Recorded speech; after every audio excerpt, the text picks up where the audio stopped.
Hi all. I'm 28F. During the great year of 2020, my sister, 25F, lost her job and lost her apartment. It sucks all around. She loved her job and the area she was in, but she was the newest employee in a department that was the most likely to be downsized. She asked to move in with me. I live in the next major city near her and gave her an opportunity. I have a 3-year-old daughter, and around the time she had been laid off, my babysitter had to quit because of 2020 reasons.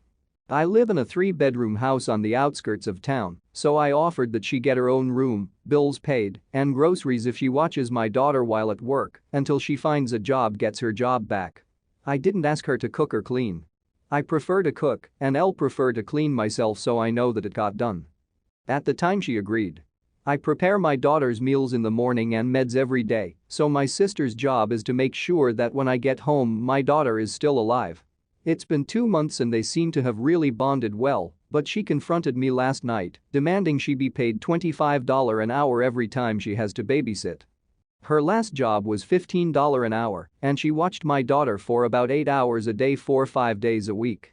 Her current bills, including car payments, student loan payments, cell phone bill and credit card payments, the cost of the room, any activity that she takes my daughter on, pandemic permitting, and groceries, add up to more than what she made in the past.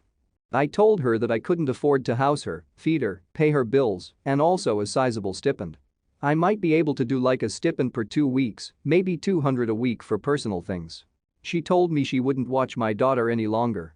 I told her if she doesn't, then I would be making her move out, following all legal proceedings, and wouldn't pay her bills any longer. I have a backup babysitter who I would pay what they quoted me, but they wouldn't be living with me.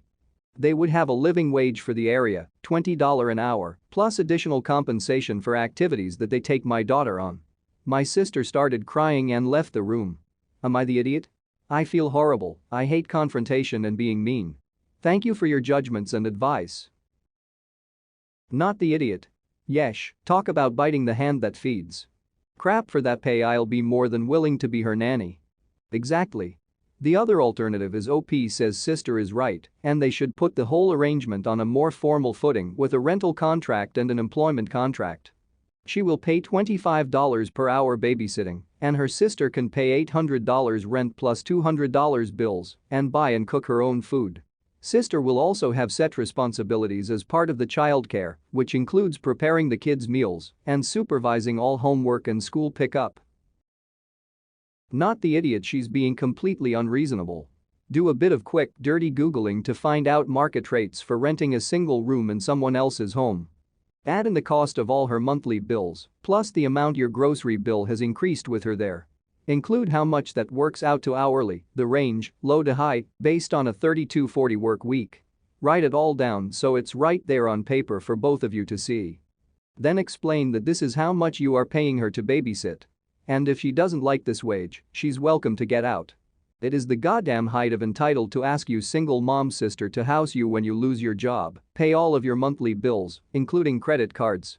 Provide you with food and all the other necessities of life, with no expectations of cleaning or cooking, then be upset that you have to exchange 32-40 hours of your life hanging out with a delightful toddler you love dearly for all this. Thank you. Yeah, my husband unfortunately passed away last year, life hasn't been that great lately, haha. My daughter is my entire world, and my sister and my daughter love each other. I thought that bringing my sister in, they could bond, and I wouldn't have to worry about the pandemic and strangers meeting my daughter. I am one of those folks who gives literally everything to anyone, probably my fatal flaw, haha. Thank you for your words. My older brother, OB, is a bit of a loafer. It's mean to say but it's true. He can never hang on to a job for longer than a couple of years max, and when he inevitably loses whatever job he had he starts mooching off family and friends until he can find another job months later. This entails him freeloading at their place, eating their food, using their stuff, etc. He's lost friends because of how long he bummed off of them, and I don't blame them for cutting him off.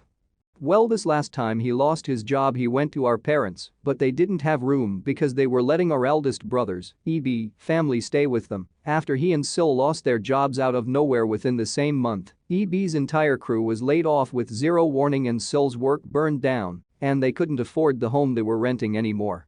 So OB was pretty much sole.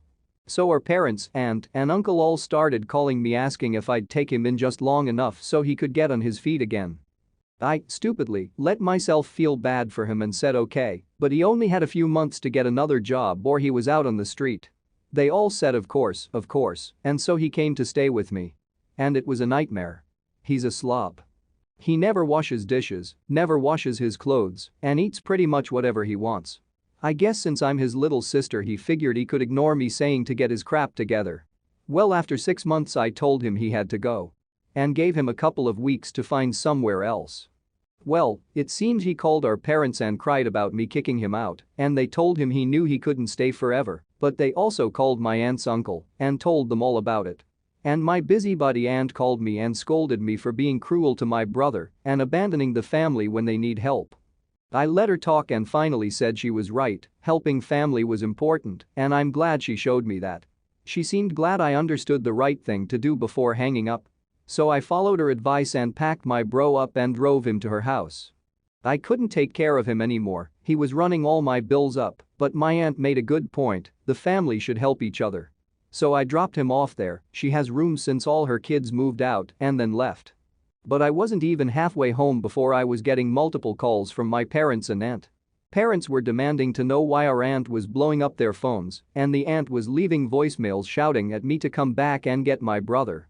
I explained to my parents and they said it was a good idea since my aunt sounded like she wanted to help, but my aunt called me an idiot and said she didn't want my brother there. And when I told her family helps each other, she called me an idiot again. Last I checked he's still living with her. Am I the idiot? P.S. My brother doesn't work menial jobs, he's not just hopping from one minimum wage job to another. He's working very good paying jobs. Like electronic repair, automotive maintenance, etc. He's very skilled but lazy. No, my aunt hasn't spoken to me since she called me an idiot and then hung up on me. My brother has only been with her for about 3-ish weeks. He stayed with me for 6-7 months. My brother was upset I was kicking him out initially, but in a better mood when he realized I had another place lined up for him to stay. Not sure how they're doing together since I haven't talked to either since after I dropped him off. No, my aunt hasn't married anymore, she and my uncle got divorced and he lives with his new wife, but I heard from dad that he thought this all was hilarious. PS2. My brother isn't, last time we checked, neurodivergent, nor does he have AD or ADHD. Our mom took him to the doctor more than once around when he was 15-17 when his behavior was at its worst. According to our mom, the doctors all said he was perfectly healthy and fine, though the doctors, suggested he wasn't being mentally stimulated enough. Aka he was bored? Mom wanted to take him to see other doctors, but by then he'd turned 18 and refused to go, and she couldn't force him. Also, it's been suggested he maybe see a doctor now, but my OB doesn't seem at all interested. He's never had the highest respect for doctors or mental illness. He treats it like it's fake. When our baby sister was diagnosed with an ED when she was 19, he just cracked a joke about her just wanting a doctor's note so she could eat more. Not the idiot. Congratulations, you did exactly what I always advise people in your situation. If they think helping family is so important, they can take care of freeloading relative. Good job for being kind enough to give him a chance and for being strong enough to boot him out when you were fed up. Not the idiot. You are absolutely iconic and I wish I could give you all the awards. And your parents agreed that the nosy aunt, who should have minded her damn business, should help? Double iconic. This is the best thing I've read today. What a queen.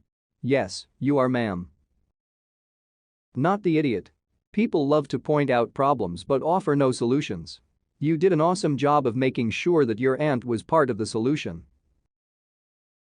Honestly, I don't even feel that this situation needs to be here, but my daughter, husband and many of my family members are calling me an idiot and I'm really not sure anymore. For context, 4 years ago, when my daughter was 12, she desperately wanted a pool. She said that all of her friends had pools and she was the only one who didn't have one, plus she loved swimming. She insisted that she would use it daily in the summer. My husband and I could afford one, but as I'm sure some of you know, pools are very expensive and neither of us really likes swimming, so we wanted my daughter to understand the cost she was asking for. We made an agreement that we would install a pool, but that once she was old enough to start working, she would pay us back for half of it. She quickly agreed. Well, flash forward to now. She's 16 and just got her first job, and now she wants to save up for a prom dress she really likes. I reminded her of our agreement about the pool, and she no longer wants to uphold her end of the agreement. I insisted, threatening to take away her phone and car privileges if she doesn't pay her father and me back. Now, she won't speak to me. My husband is agreeing with her, saying that we can't have honestly expected a 12-year-old to keep her end of the agreement. For me, this isn't even about money, it's about teaching my young daughter the right morals to live life with. I don't want her to think she can just go around making deals for her benefit and then just not upholding them. Am I the idiot? You got into a verbal agreement with a 12-year-old for thousands of dollars and are now trying to enforce it? Seriously? 4 years later. The right morals to live with are that 12-year-olds cannot legally enter contracts. That's the moral. You're the idiot. And just very, very misguided. You made a deal with a 12-year-old for thousands of dollars, of course, you're the idiot. As a parent of 4, there are plenty of ways to teach our children morals that don't involve forcing a child to pay for a pool in an agreement she made when she was still in 5th or 6th grade. Side question: if you expect her to pay for half of the pool, will she get a cut of the real estate if you ever sell the house? Having a pool increases the price of a house in real estate, so if she owns half the pool, she's entitled to part of that profit. In other words, you've already seen a return. You're the idiot. Who on earth would make this kind of a deal with a 12-year-old?